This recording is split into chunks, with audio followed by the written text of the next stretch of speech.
माननीय उपाध्यक्ष महोदय, द वेस्ट बंगाल कृषि विश्वविद्यालय laws amendment bill 2022, bill number 8 of 2022, इस बिल पर सबसे पहले मैं मेरा मंतव्य जाहिर करते हुए कि मैं इस बिल के पक्ष में नहीं हूं, क्यों नहीं हूं, इसकी वजह सदन में बताना चाहूंगा। किसी ने कहा है, the ultimate goal of farming is not the growing of crops but the cultivation and perfection of human being. इसीलिए कृषि ज्ञान संबंधित कृषि विश्वविद्यालय के इस बिल की महत्ता को मैं समझता हूं और उस महत्ता को समझते हुए मैं अपनी कुछ राय सदन में रख रहा हूं। उपाध्यक्ष महोदय, मैं आपके माध्यम से हमारे पूर्ववर्ती वक्ता सदन के माननीय विधायक बाबुल सुप्रियो जी का एक लाइन को लेना चाहूंगा। उन्होंने कहा যে কৃষিতে আমরা খুব ভালো প্রদর্শন করতেছি, ওনার এই আশয়টা ছিল। किंतु मैं आपको बता रहा हूं जी, 6 बार आप सुनने का धैर्य रखें। सुनने का, हाँ, आपने मेरे दिमाग को पढ़ लिया है, ठीक है। तो हम लोग लॉ मेकर हैं कि लॉ ब्रेकर हैं, या आप खुद तय करें सदन के अंदर। अगर लॉ मेकर है तो हम लॉ के हिसाब से चलेंगे, लॉ ब्रेकर है तो उसको ब्रेक करने के लिए चलेंगे।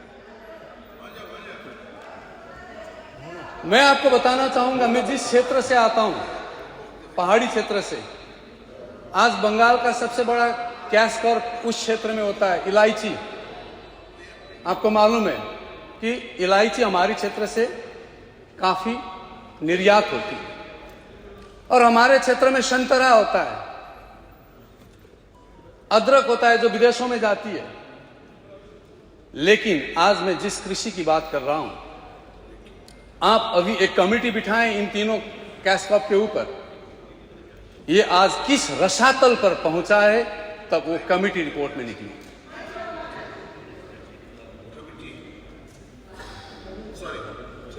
अब स्पीकर हो गया, हाँ? वहां से बोल रहे हैं। और दूसरी बात, ये बंद कैसे हुआ?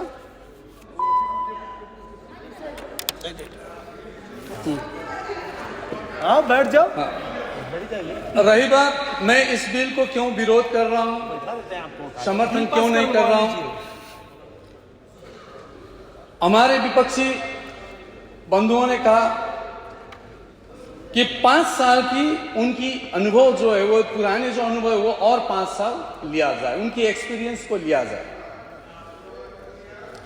लेकिन इसमें एक प्रश्न उठता है, हम में ही ऊपर, सरकार के ऊपर, हम सब के ऊपर एक प्रश्न उठता है, तो क्या हमारे राज्य में इस विषय पर एक्सपर्ट पैदा करने में हमारी राज्य अक्षम है?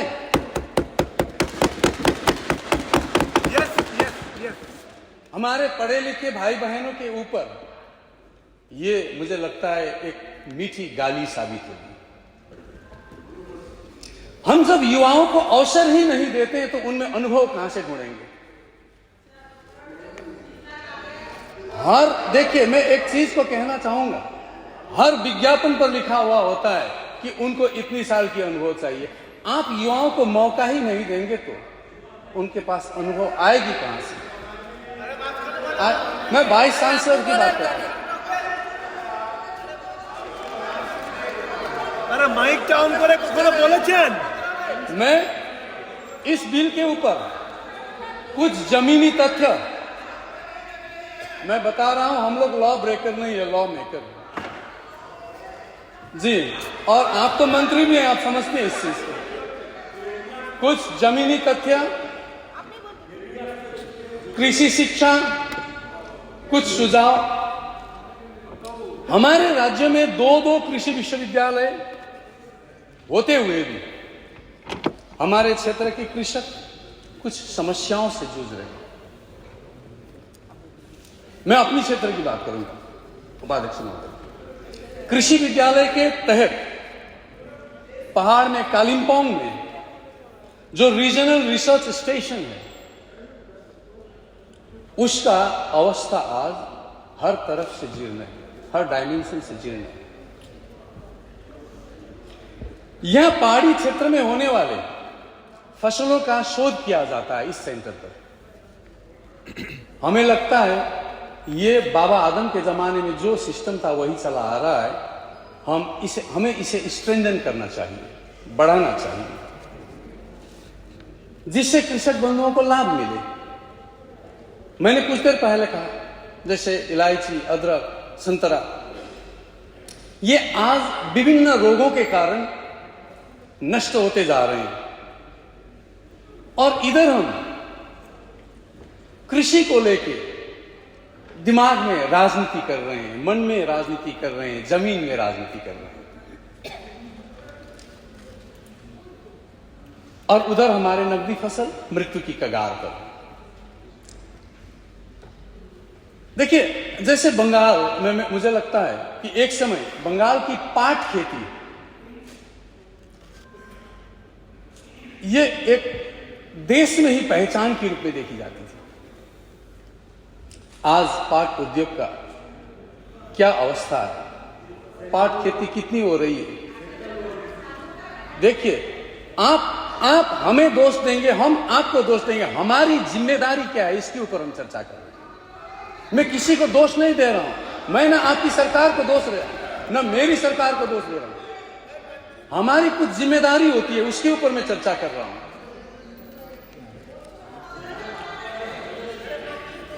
देखिए, अभी आप देखेंगे कल से कुछ जगह पर पहाड़ में अलर्ट भी किया जा चुका है। काफी भारी वर्षा हो रही है, और वर्षा में क्या होता है मालूम है आपको? पहाड़ के जो ऊपर का मिट्टी होता है, जो उर्वर मिट्टी होती है, वो बहकर सब चली जाती है। साल भर उसको उर्वर बनाने में हम लोग जी जान से मेहनत करते हैं। मैं भी एक कृषक का बेटा हूं, और वो उर्वर मिट्टी चली जाती है। हम विश्वविद्यालय के बिल पर बहुत कुछ में चर्चा कर रहे हैं, कृषि ज्ञान के ऊपर चर्चा कर रहे हैं, लेकिन उस उर्वर मिट्टी को रोकने के लिए हम क्या कर रहे हैं इस पर हम चर्चा नहीं कर रहे।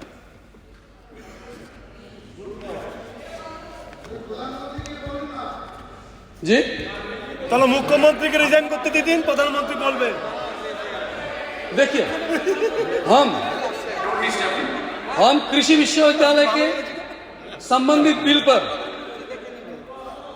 वाइस चांसलर के अपॉइंटमेंट और रीअपॉइंटमेंट के लिए चर्चा कर रहे हैं।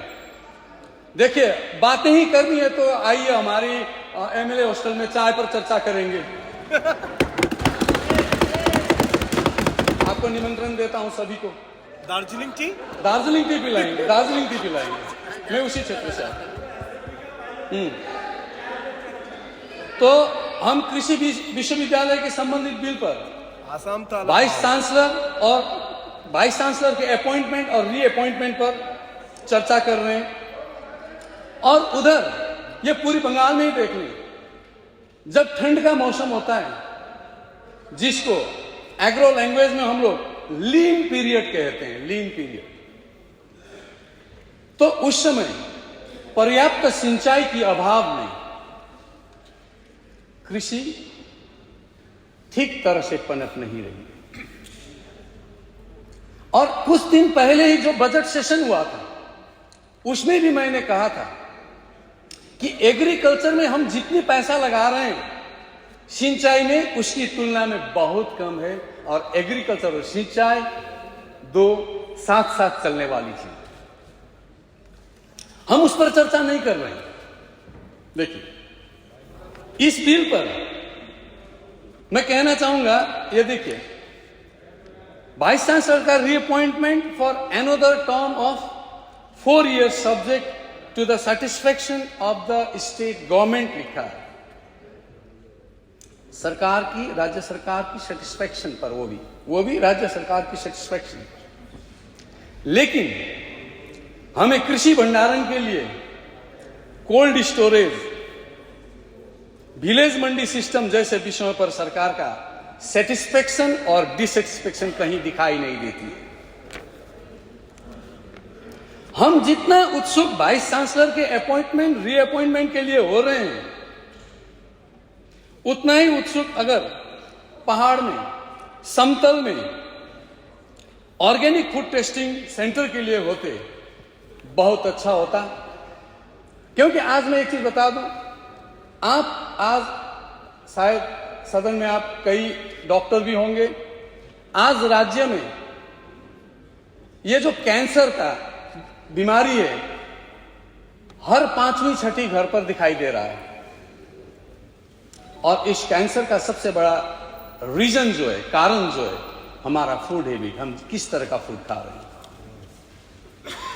और हम सिर्फ आंकड़ा में हमारा उत्पादन बहुत हो रहा है ये दिखाने के लिए जो केमिकल फर्टिलाइजर यूज कर रहे हैं, उसकी वजह से आज आपके हमारे घर में कैंसर पनप रहा है। आइए कभी हम अपनी सरकार की सेटिस्फेक्शन और डिससेटिस्फेक्शन जो बिल में लिखा है, ये ऑर्गेनिक फार्मिंग के टेस्टिंग सेंटर के लिए भी दिखाएं, ये मिलकर करें। और ये जो एग्रो, एक चीज आज हमारे राज्य में बेरोजगारी काफी दिखाई देती है। अब मैं कृषि में ही आ रहा हूं, और हम लोग उस बेरोजगारी के लिए कई मतलब समाधान करने के लिए कई तरह के अवसर को ढूंढते हैं। हम लोग एग्रो इको टूरिज्म पर क्यों चर्चा नहीं करते? क्यों सिर्फ एक वाइस चांसलर को रखें या ना रखें, उसके मियाद को बढ़ाएं, ये चर्चा कर रहे हैं। देखिए कुछ सुनने का भी, एग्रो इको टूरिज्म के लिए हम लोग चर्चा करें। रेगुलेटेड मार्केट में जो अनावश्यक सिंडिकेटिज्म है, इसको मिटाने के लिए चर्चा करें, क्योंकि एक सिंडिकेट है। अभी बेरोजगार युवाओं को फ्लोरिकल्चर में प्रोत्साहित करने के लिए हमारा सेटिस्फेक्शन और डिससेटिस्फेक्शन पर चर्चा करें। और जो हमारे राज्य में बाहर से पढ़कर आए, पढ़े हुए जो विद्यार्थी हैं, जो बेरोजगार हैं, या राज्य में पढ़े हुए जो बेरोजगार युवाएं हैं, उनको अवसर दिया जाए। जिसका उम्र ढल चुका है, जो अनुभवी है, उनको तो हम किसी कमिटी में रखकर भी उनका जो अनुभव है हम लोग ले सकते हैं, लेकिन बेरोजगार युवाओं को भी रखें, इसी को मानते हुए। और मैं एक महत्वपूर्ण बात, छोटी सी नोट आपको लेते हुए, एक छोटी सी चीज मैं थोड़ा स्पीड में कहूंगा, नोट है मेरा। मैं एक महत्वपूर्ण आग्रह संबंधित मंत्री महोदय को भी करना चाहूंगा कि सन 2001 में उत्तर बंग कृषि विश्वविद्यालय आने से पहले राज्य में एक ही कृषि विश्वविद्यालय था, नदिया का विधान चंद्र कृषि विश्वविद्यालय। तब विधान चंद्र कृषि विद्यालय में विद्यार्थियों का 4 हिल कोटा था। उत्तर बंग विश्वविद्यालय बनने के बाद यह बढ़कर 8 होना चाहिए था, लेकिन दोनों विश्वविद्यालय में 2-2 करके कोटा को भाग कर दिया गया। मैं मंत्री महोदय से अनुरोध करना चाहता हूं कि हिल का कोटा दोनों विश्वविद्यालय में 2-2 बढ़ाकर 8 कर दिया जाए, और डुअर्स के चाय बागान के होनहार बच्चे भी कृषि क्षेत्र में अग्रणी बन सके, यह सोच रखते हुए डुअर्स के चाय बागानों के विद्यार्थियों के लिए भी कृषि विश्वविद्यालय में उचित कोटा का प्रबंधन किया जाए। अध्यक्ष महोदय, उपाध्यक्ष महोदय, कालिम्पोंग में मैं शेष कर रहा हूं, बस एक मिनट। कालिम्पोंग में कृषि विज्ञान केंद्र जीटीए अधीनस्थ होने के कारण क्षेत्रीय राजनीतिक हस्तक्षेप के चलते लोगों को विभागीय सहयोग नहीं है, इसकी संचालन व्यवस्था भी सही नहीं है, और केंद्रीय नीति के तहत चलाया जा रहा है मुहिम डबल फार्मर इनकम का भी सहूलियत दिखाई नहीं दे रहा है।